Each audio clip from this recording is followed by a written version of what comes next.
Écoutez Europe 1, il est 8h20, Patrick Roger. L'interview politique d'Europe 1. Ce matin, je reçois Bruno Julliard, premier adjoint à la mairie de Paris. Bonjour Bruno Julliard.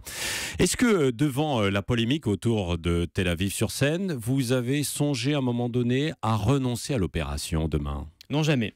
Jamais, parce que c'est une question de principe et de conviction. Nous refusons l'amalgame entre, d'un côté, la ville de Tel Aviv, ses habitants, son maire progressiste, et puis de l'autre côté, la politique d'un gouvernement que nous pouvons condamner, que nous condamnons d'ailleurs, celui de Netanyahou.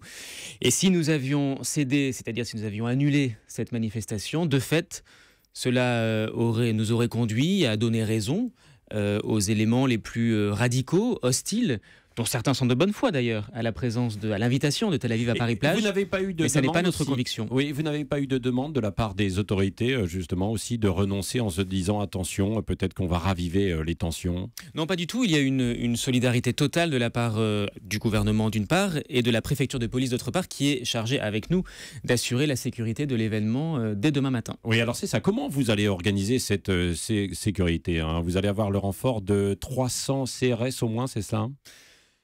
Le nombre il est encore trop tôt pour savoir combien de gendarmes ou de membres de la police nationale seront présents demain. En revanche, il est vrai que la préfecture de police nous a déjà annoncé qu'il y allait avoir un nombre beaucoup plus important de forces de l'ordre pour assurer la sécurité de tous les visiteurs qui seront présents demain sur le site.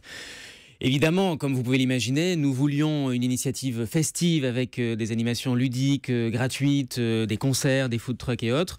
Ça aura lieu, j'espère qu'il y aura du monde. De fait, il y aura une présence policière en nombre, donc ça sera peut-être un peu moins festif que prévu, mais enfin, l'événement aura lieu et j'espère qu'il se déroulera de la meilleure des façons possibles. Et il y a des contre-manifestations qui sont prévues. Vous craignez des risques de débordement ?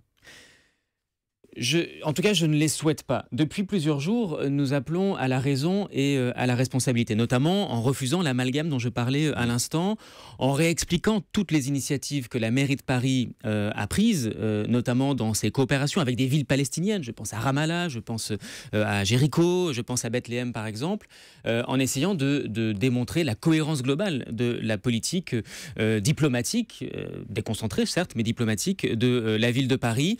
En fait, nous constatons qu'il y a deux types d'opposition. Il y a des militants de bonne foi de la cause palestinienne. Nous pensons qu'ils se trompent de combat, que c'est même contre-productif de s'en prendre à Tel Aviv, qui est détesté par les intolérants en Israël. Mais ceux-là ne sont pas du tout antisémites. Ils défendent un combat qui est, voilà, c'est leur combat et ils sont, je le pense, de bonne foi. Je n'ai pas de crainte de débordement venant d'eux. En revanche, ce qui est vrai, c'est que comme toujours, lorsque on parle de la question palestinienne et de la question israélienne dans le débat public en France, il y a des débordements, il y a des réactions irrationnelles, et puis cela libère une parole antisémite qui, elle, est absolument insupportable. Là, il y a des relents d'antisémitisme derrière tout ça. Pour une partie des opposants. Encore une fois, je ne crois pas du tout que Daniel Simonet, par exemple, du parti de gauche, est antisémite. Je ne crois pas un instant. Est-ce que vous avez de la même manière, la plupart des collectifs qui défendent la Palestine ne sont pas du tout antisémites. Pas du tout. En revanche, ce qui est vrai, c'est que ça libère une parole qu'on a vue ces derniers mois, qu'on a vue ces dernières années, et de là, il peut y avoir des débordements. C'est pour ça que tout le monde, y compris ceux qui sont hostiles à l'invitation de la ville de Tel Aviv à Paris-Plage, doivent être extrêmement clairs sur la condamnation radicale, totale de tous les débordements antisémites. Est-ce que vous avez dialogué avec Daniel Simonet depuis qu'elle a lancé cette idée, et qu'elle a parlé d'indécence la semaine dernière ? Non, il n'y a pas eu de dialogue direct entre nous, d'abord parce que... L'idée du boycott. Oui, parce que la position de Daniel Simonet est connue. Nous avons un désaccord profond, stratégique, sur la meilleure façon d'être utile et de construire la paix en Israël et en Palestine. Elle considère que c'est finalement en excommuniant le peuple israélien, les villes israéliennes, plutôt que le dialogue. Nous considérons l'inverse. Nous considérons qu'il vaut mieux encourager, aider, dialoguer avec ceux qui défendent les mêmes valeurs que nous, les mêmes objectifs que nous, et nous considérons que c'est le cas de la ville de Tel Aviv. Ça n'est pas en punissant le peuple israélien, la ville de Tel Aviv, que nous aiderons à construire la paix en Israël et en Palestine. Bruno Julliard, vous avez le soutien indirect aussi de la droite. Nathalie Kosciusko-Morizet, notamment, dit qu'elle vous apporte son soutien pour maintenir cette manifestation. J'ai noté en effet qu'il y avait eu une prise de position, certes très tardive, mais une prise de position des élus, de tous les élus d'ailleurs de l'opposition parisienne, soutenant l'initiative et nous appelant évidemment à la maintenir, même si il peut y avoir des différences d'approche, je dirais, diplomatiques. dans le rapport à l'État d'Israël, par exemple sur la critique de la politique de Netanyahou. Ou même d'ailleurs, je précise parce que souvent c'est oublié, Paris a été l'une des premières villes à reconnaître l'État palestinien, même avant l'État français. Ce qui démontre bien que nous souhaitons avoir une position équilibrée, mais nous souhaitons dialoguer avec des villes israéliennes. Anne Hidalgo dit que, dans une tribune hier accordée au Monde, que c'est une idée banale qui est venue au cours d'un déjeuner. Pourquoi avoir décidé ça? Oui, c'est pas si banal que ça en cette période de tension. C'est une des déclinaisons de plusieurs coopérations décentralisées que la maire de Paris, Anne Hidalgo, a décidé d'enclencher ou de poursuivre, parce que pour certaines, ça dure depuis des années.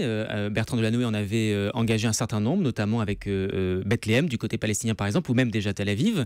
Il y aura par exemple un partenariat sur la gestion de l'eau avec la ville de Bethléem, côté palestinien. Il y a un partenariat culturel avec Tel Aviv depuis des années, puisque Nuit Blanche est par exemple présente à Tel Aviv depuis plusieurs années. Alors on nous dit oui, mais est-ce que le contexte est vraiment le bon pour prendre cette initiative ? Notamment en raison des tensions. Oui, des tensions. Mais ce que nous constatons depuis des années, c'est que le contexte n'est jamais le bon si on considère qu'il faut de toute façon céder aux éléments les plus radicaux qui refuseront en tout état de cause le moindre dialogue, le moindre échange avec des villes israéliennes. Il faut donc être raisonnable, responsable, pédagogique, mais aussi tenir ferme sur des convictions profondes qui sont les nôtres. Bruno Julliard, autre dossier chaud dans la capitale depuis le début de l'été, ce sont les migrants, avec plusieurs campements qui ont été installés, notamment ces migrants qui se sont installés dans un lycée hôtelier désaffecté. Vous avez dit la semaine dernière qu'il n'y aurait pas d'expulsion. Que va-t-il se passer pour eux ? Oui, avec la maire de Paris, nous n'avons pas souhaité décider d'une évacuation de ce lycée-là, d'abord parce qu'il est inoccupé et désaffecté. Il n'y a pas d'élèves qui sont attendus à la rentrée dans ce lycée-là. Ensuite, parce que c'est une occupation illégale quand même. Absolument, non, mais nous l'avons regretté, même condamné. Cela dit, si nous avions évacué ce lycée-là, de fait, cela revenait à mettre 300 personnes dans les rues de Paris, qui auraient organisé des campements sauvages dans les rues de Paris, ce qui de fait aurait été pire. Alors, nous travaillons depuis pour que les conditions de sécurité soient respectées. Une visite a eu lieu hier matin d'ailleurs dans ce lycée-là. Nous souhaitons, dans les tout prochains jours, les prochaines semaines, transformer ce lycée dans un centre d'hébergement d'urgence temporaire en y maintenant les migrants qui sont présents aujourd'hui dans ce lycée, considérant que la France comme Paris traverse une crise migratoire, et comme l'Europe d'ailleurs, la France n'étant pas le pays qui accueille le plus de migrants, mais très nettement l'Allemagne ou même la Grèce ou l'Italie, mais considérant que nous devons accueillir un certain nombre de migrants qui, pour beaucoup d'entre eux, deviendront des demandeurs d'asile et que donc il faut leur proposer une mise à l'abri et les accompagner dans les démarches. Ce ne sera pas le cas de tous les migrants. Donc ce qui veut dire que ce centre va devenir un centre permanent d'accueil pour ces migrants. Absolument. Nous allons, comme d'autres locaux d'ailleurs qui sont inoccupés de la ville de Paris, mais nous souhaitons que ce lycée, qui a été occupé illégalement, je le rappelle, par un certain nombre de migrants et des personnes les accompagnant, les encadrant, nous souhaitons le transformer dans un centre d'hébergement d'urgence, notamment pour faire face à la demande conséquente de places dans des centres d'hébergement d'urgence. Alors, ça durera probablement plusieurs mois, voire même plusieurs années. Pourquoi ? Parce que nous allons accueillir d'autres migrants qui vont arriver en Europe, dont certains choisiront Paris et la France. Ça ne sera pas la majorité des migrants, mais nous devons faire œuvre de solidarité. Pas accueillir tout le monde, bien évidemment, mais ceux qui décident de choisir Paris, nous devons de toute façon leur proposer un accueil digne et humanitaire. Et cela ne doit pas entrer en concurrence avec la mise à l'abri des sans-abri, notamment l'hiver prochain. Oui. Et si nous ne créons pas des places supplémentaires à Paris de centres d'hébergement d'urgence, nous ne pourrons pas faire face à l'ensemble des demandes. Mais par ailleurs, au-delà de cela, nous demandons aussi que toutes les collectivités, tant en Île-de-France que dans l'ensemble de notre pays, contribuent à cet effort de solidarité et puissent notamment accueillir des migrants. Oui. Comme nous le faisons. Un dernier mot, deux dossiers chauds cet été, donc Tel Aviv sur Seine et puis le dossier des migrants. Anne Hidalgo, qui est en vacances, n'a pas souhaité écourter ses vacances en Espagne. Alors, Anne Hidalgo suit de très près l'ensemble de ces événements, puisque je peux vous dire que je l'ai 4 à 5 fois par jour au téléphone. Et elle rentrera. Non. Non, rien ne suscite qu'elle rentre précipitamment, mais elle rentrera très bientôt pour permettre notamment que moi je puisse partir en vacances. Merci Bruno Julliard, premier adjoint justement à la mairie de Paris.